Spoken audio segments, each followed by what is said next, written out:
గడిచిన 30 రోజుల్లో ఎంతమంది వైఎస్ఆర్సీపీ కార్యకర్తలు టీడీపీ తీర్థం పుచ్చుకున్నారు అనేటువంటి నివేదికని జగన్మోహన్ రెడ్డి నిఘా వర్గాలు జగన్మోహన్ రెడ్డికి అందజేశాయా?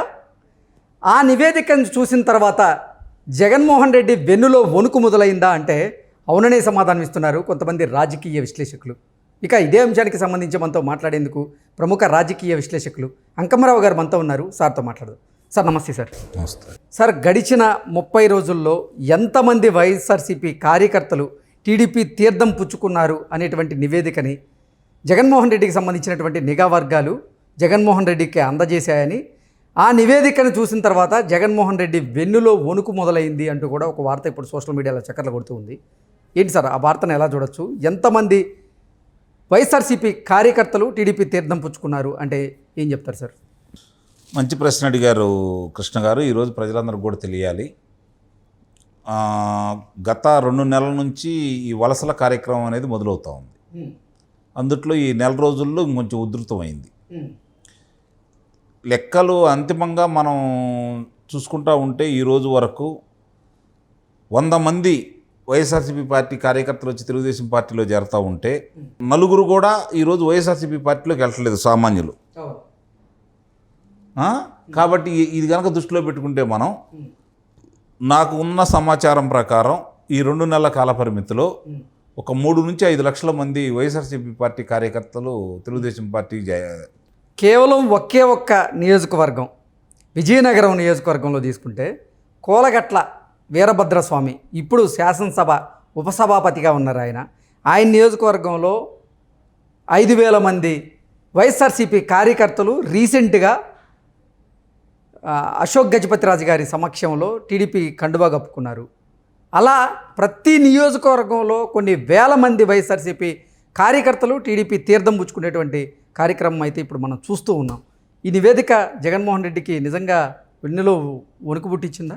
నిస్సందేహంగా. ఇవాళ అర్థం కాని విషయం ఏంటంటే, అతనికి ఇంతమంది అసలుకి ఆయనకి వెన్నుదన్నుగా ఉండి ఎట్టి పరిస్థితుల్లో కూడా అత్యధికంగా నా ఎమ్మట ఉండారు అనుకున్నటువంటి ఆయన కడప జిల్లాలో కూడా వలసలు ప్రారంభమైనాయి. ఏ రోజు లేనిది బయటకు వచ్చి ఆయన సొంత నియోజకవర్గం అయినటువంటి పులివెందల్లో కూడా బయటకు వచ్చి ప్రశ్నించే స్థాయికి ఈరోజు కార్యకర్తలు ఉన్నారు. అలాగే బహిరంగంగా తెలుగుదేశం పార్టీ జెండాలు పట్టుకొని తిరిగే స్థాయికి పులివెందల్లో మార్పు మొదలైంది. అలా చూసుకుంటా ఉంటే ఇప్పుడు 10కి 10 నియోజకవర్గాలు కడపలో ఆ రోజు వైఎస్ఆర్సీపీ పార్టీ గెలుచుకోగలిగింది 2019లో. 14 నియోజకవర్గాలు గెలుచుకుంది కర్నూలు జిల్లా. 10కి 10 నియోజకవర్గాలు గెలుచుకుంది నెల్లూరు జిల్లా. ఓవరాల్గా అసలు రాయలసీమలో ఉన్నటువంటి 52 అసెంబ్లీ నియోజకవర్గాలకు గాను 49 అసెంబ్లీ నియోజకవర్గాల్లో ఘన విజయం సాధించింది వైఎస్ఆర్సీపీ గతంలో. అవును. ఈసారి పరిస్థితి అసలు దానికి చాలా భిన్నంగా ఉంది. ఇది అంటే నేను వాళ్ళకి 3 స్థానాలే వస్తాయని చెప్పలేను, కానీ ఆ పరిస్థితి ఎలా ఉంది అంటే 10వ వంతు కూడా రాదని మాత్రం చెప్పగలం. ఓకే, అంటే ఒక 10 స్థానాలు వచ్చే అవకాశం, 5 స్థానాలే గొప్పగా వస్తాయి. ఓకే, ఇప్పుడు అనంతపురం జిల్లా చూసుకుంటా ఉంటే ఈసారి క్లీన్ స్వీప్ చేయబోతుంది అంటూ అనుమానం లేదు. కర్నూలు జిల్లాలో వాళ్ళు బాగా తిప్పలు పెడితే ఒక స్థానం గెలుస్తారేమో. కడప జిల్లాలో 2 స్థానాలు వస్తాయేమో, అంతే. ఓకే, అంటే జగన్మోహన్ రెడ్డితో పాటు ఇంకొకరు గెలిచే అవకాశం ఉందంటారు. ఓకే, అలా ఉంది పరిస్థితి ఈరోజు. లేకపోతే మీరు చెప్పిన 2 స్థానాల్లో జగన్మోహన్ రెడ్డి సీటు కూడా లేదంటారా? అంటే ఓడిపోతాడని మనం చెప్పలేము, కానీ దగ్గర అట్టనే ఉన్నాడు. ఇవాళ ఉన్న పరిస్థితి చూసుకుంటా ఉంటే పరిస్థితి చాలా వ్యతిరేకత ఉంది ప్రభుత్వం మీద. అది వాళ్ళు చేతులారా చేసుకుందే తప్ప ప్రతిపక్షాల గొప్పతనం అయితే నేను ఒప్పుకోవట్లా. జగన్మోహన్ రెడ్డి గారి యొక్క పరిపాలనా వైఫల్యం వల్ల మాత్రమే ఈ విధంగా ప్రజల్లో మార్పు వచ్చేసింది.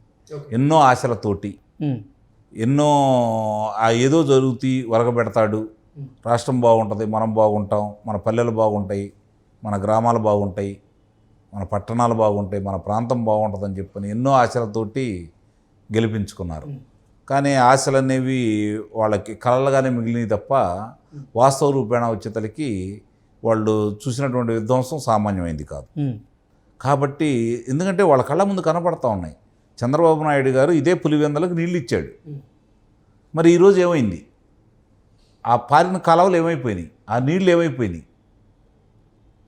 ఈరోజు ఎందుకు రావట్లేదు? ఎక్కువగా వ్యవసాయం మీద ఖనిజ సంపదే కదా అక్కడ ఉంది. మరి ఎందుకు జరుగుతుంది ఇలా? ఖనిజ సంపద మొత్తం ఇద్దరు ముగ్గురు చేతుల్లోకి వెళ్ళిపోయింది. ముఖ్యంగా రాయలసీమ మొత్తం ఒకళ్ళే ఆధిపత్యం చెలాయిస్తూ ఉన్నారు. మరి ఇవన్నీ వాళ్ళ కళ్ళ ముందు కనపడతానే ఉన్నాయి కదా. మాట్లాడితే చంపేస్తున్నారు, మాట్లాడితే దౌర్జన్యం చేస్తున్నారు, వాళ్ళకి అన్ని వ్యవస్థలు సహకరిస్తూ ఉన్నాయి. ఈరోజు నిన్నగాక 2 సంవత్సరాల క్రితం జరిగినటువంటి వరద బీభత్సంలో దాంట్లో ఒక తలుపు కొట్టుకుపోయింది కదా. ఈ రోజు వరకు కనీసం దానికి మరమ్మతులు చేయించట్లేదు కదా. ఎంతమంది చనిపోయారో వాళ్ళకి ఆర్థిక సహాయం కూడా అందజేయలేదు కదా. మరి ఈయన ఏం చేస్తాడు అంటే పాలనాపరమైన వైఫల్యం అనేది వాళ్ళకి స్పష్టంగా అర్థమైపోయింది. తిరుపతి ఉప ఎన్నికల్లో మేము అంత భారీ ఆధిక్యతతో గెలిచామని వాళ్ళు సంకలు గుద్దుకుంటున్నారే తప్ప అక్కడ జరిగిన విధ్వంసం ఏంటో ప్రజలందరూ చూస్తూనే ఉన్నారు. ఆ తర్వాత వివిధ ప్రదేశాల్లో నిన్నగాక మొన్న జరిగినటువంటి సభ సందర్భంగా ఆంధ్రజ్యోతి విలేకరుని సంబంధించి అతను ఏ విధమైనటువంటి దాష్టీకం చేశారో చూస్తూనే ఉన్నాం. శ్రీకృష్ణ అట్లాగే ఆయన యాదవ సామాజిక వర్గం. అట్లాగే నిన్న చూసుకుంటా ఉంటే కర్నూలులో ఈనాడు కార్యాలయంపైకి వెళ్ళి అంటే వాళ్ళు ఒక సంకేతం ఇస్తున్నారు ప్రజలందరికీ. మీరు ఏదో అనుకుంటున్నారు కావాలా, మీరు వచ్చి ఓట్లు వేయాలనుకుంటున్నారేమో, మిమ్మల్ని ఇదే విధంగా మిమ్మల్ని తాడదీస్తాం, ఒక్కొక్కరిని ఎట్లా ఓట్లు వేయడానికి వస్తారో చూస్తామని చెప్పని ముందస్తుగా అందరికీ సమాచారం అందజేస్తున్నారు. వాళ్ళు ఆ విధంగా అనుకుంటున్నారు. ఈరోజు గంజాయి తాగో లేకపోతే మందు తాగో 10 మంది వస్తున్నారు. రేపు పొద్దున 90 మంది కర్రలు కత్తులు పట్టుకొని వచ్చేసి వీళ్ళని బాది ఓట్లేసి వెళ్ళిపోతారు. అది వీళ్ళకి అర్థం కావట్లా. ఇక్కడ ఒక ప్రాంతంలోనే సొంత ప్రాంతంలోనే అంత దానికి ఇంకో రెండో కారణం కూడా ఉంది. ప్రజలు నమ్మిందే కాకుండా అతను ఈరోజు ప్రజలందరూ కూడా వాళ్ళు చెప్పిన అబద్ధాలని విపులంగా నమ్మారు, ఏదో చేస్తారని ఆశపడ్డారు. కానీ ఈరోజు ఏం జరగకపోయేతలకి పరిస్థితి చూసి వాళ్ళకి ఉద్యోగాలు లేవు, చేసుకోవాలంటే పనులు లేవు, భవన నిర్మాణ కార్మికుల పరిస్థితి మరీ అన్యాయం. సొంతంగా ఇల్లు కట్టుకోవాలనుకున్న వాళ్ళకి ఇసుక మరి అది బంగారంలా తయారైపోయింది. 6,000కి వచ్చే ట్రాక్టర్ ఇసుక ఈరోజు 10,000 పెట్టి కొనుక్కోవాల్సి వస్తుంది. 10,000 పెట్టి కొనుక్కున్నటువంటి లారీ ఇసుక ఈరోజు 40,000 పెట్టి కొనుక్కోవాల్సి వస్తుంది.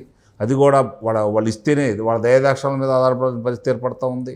సో ఇవన్నీ గమనించినటువంటి వైఎస్ఆర్సీపీ కార్యకర్తలు వేల లక్షల సంఖ్యలో వైఎస్ఆర్సీపీని వీడి టీడీపీ తీర్థం పుచ్చుకోబోతున్నారు అంటారా? పుచ్చుకుపోయేదే ఉంది. కొన్ని లక్షల మంది పుచ్చుకున్నారు. ఎన్నికలు పలానా తేదీ వస్తాయి అని చెప్పని ఎప్పుడైతే ప్రకటన వస్తుందో ఇంకా అందరూ కూడా బయటకు వచ్చేస్తారు. ఓకే, మొత్తానికి రానున్న ఎన్నికలకి వైఎస్ఆర్సీపీ ఖాళీ అయ్యే అవకాశం ఉంటుంది నిస్సందేహంగా. Okay sir, thank you sir. గడిచిన 30 రోజుల్లో ఎంతమంది వైఎస్ఆర్సీపీ కార్యకర్తలు టీడీపీ తీర్థం పుచ్చుకున్నారు అనేటువంటి నివేదికని జగన్మోహన్ రెడ్డికి సంబంధించినటువంటి నిఘా వర్గాలు జగన్మోహన్ రెడ్డికి అందజేశాయని, ఆ నివేదికను చూసిన తర్వాత జగన్మోహన్ రెడ్డి వెన్నులో వణుకు మొదలైంది అంటూ కూడా ఒక వార్త ఇప్పుడు సోషల్ మీడియాలో చక్కర్లు కొడుతూ ఉంది. ఏంటి సార్ ఆ వార్తను ఎలా చూడొచ్చు? ఎంతమంది వైఎస్ఆర్సీపీ కార్యకర్తలు టీడీపీ తీర్థం పుచ్చుకున్నారు అంటే ఏం చెప్తారు సార్? మంచి ప్రశ్న అడిగారు కృష్ణ గారు. ఈరోజు ప్రజలందరికీ కూడా తెలియాలి. గత 2 నెలల నుంచి ఈ వలసల కార్యక్రమం అనేది మొదలవుతూ ఉంది. అందుట్లో ఈ నెల రోజుల్లో కొంచెం ఉధృతమైంది. లెక్కలు అంతిమంగా మనం చూసుకుంటూ ఉంటే ఈరోజు వరకు 100 మంది వైఎస్ఆర్సీపీ పార్టీ కార్యకర్తలు వచ్చి తెలుగుదేశం పార్టీలో చేరుతూ ఉంటే 4 కూడా ఈరోజు వైఎస్ఆర్సీపీ పార్టీలోకి వెళ్ళట్లేదు. సామాన్యులు